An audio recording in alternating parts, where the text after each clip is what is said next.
I am very proud of my son. Hello, I'm Joaquin Oliver. 6 years ago, I was a senior at Parkland. Joaquin is making a difference. Many students and teachers were murdered on Valentine's Day that year by a person using an AR-15. Joaquin Oliver, that voice you just heard on the phone, was one of them. My body was destroyed by a weapon of war. I'm back today because my parents used AI to recreate my voice to call you. In February 2018, the 17-year-old went to school and never came home. Ever since, his parents have been fighting for stricter gun control. We are calling for a nationwide strike of American students. Their latest effort, resurrecting his voice and the voice of others. Hi, this is Uzi Garcia.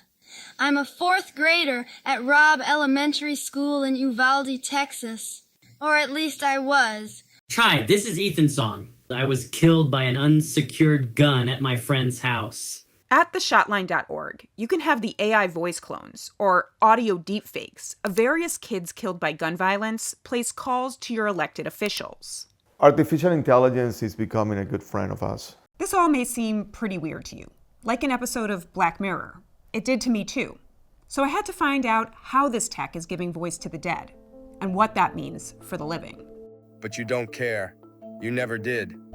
It's been 6 years and you've done nothing.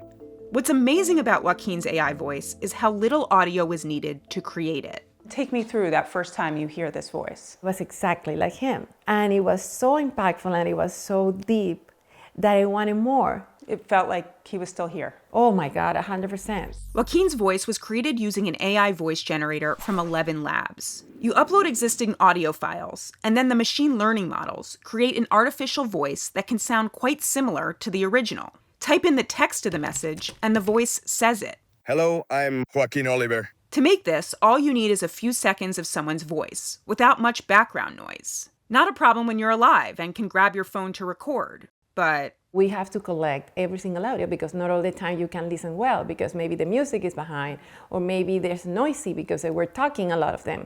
Manny, no, check the video. Finally, Manny found a short clip that worked. It's the first time outside in days. As you can see, no serious flooding. Oh, look at the tree.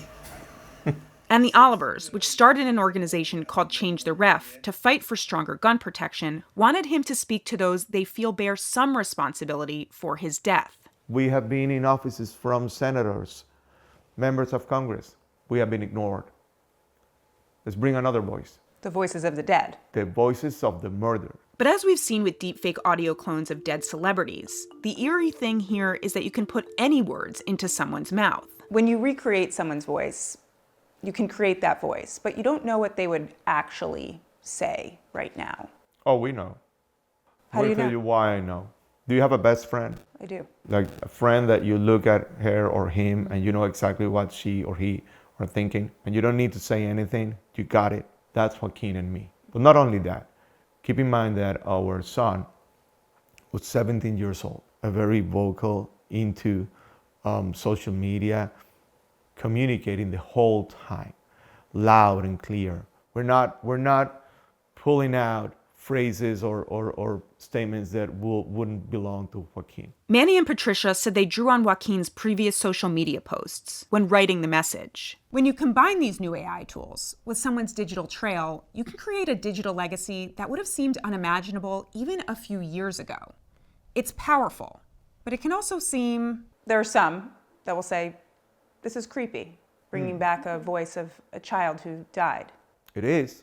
I mean, of course it's creepy. Not worse than a 19-year-old holding an AR-15 inside a school. That's way creepier than that. This is a United States problem, and we have not been able to fix it. If we need to use creepy stuff to fix it, welcome the creepy. New AI tools have stunned us, but they also strike fear in us that they could be inevitably used for evil. What if Joaquin's voice was used to spread misinformation or hate speech? See, you have to take the risk. We have to take the risk. You will see other families, loved ones' voices too. So this is done in a very responsible way. Like, we want this to happen. We want this voice out there. I mean, we are sad and miserable most of the time, But sometimes you want like a small victory and keep it. And this is a small victory. All of the messages for the campaign state that the voices were created with AI. The rise of new generative AI tools like ChatGPT and ElevenLabs make it more accessible for anyone to create a bot of their dead loved one. But that's not the intent with Joaquin's voice here. I don't want to recreate Joaquin that, technology will keep increasing and bringing more and more things to life that maybe they can recreate Joaquin exactly the way it is. I don't want that. That's not going to bring Joaquin back. That's not true. That's a fantasy. Instead, the goal is to use the technology to build support for a cause and to help a 17-year-old boy who had a dream that he never got to fulfill. He randomly, out of nowhere, asked me, Papi, how do you want to be remembered? So I asked him back, how do you want to be remembered? He said, I want to be remembered big, like Lennon, like Mandela, like Ali. We can let more people know about Joaquin because of technology. We can reach more and more people. And yes, the tech also had another benefit.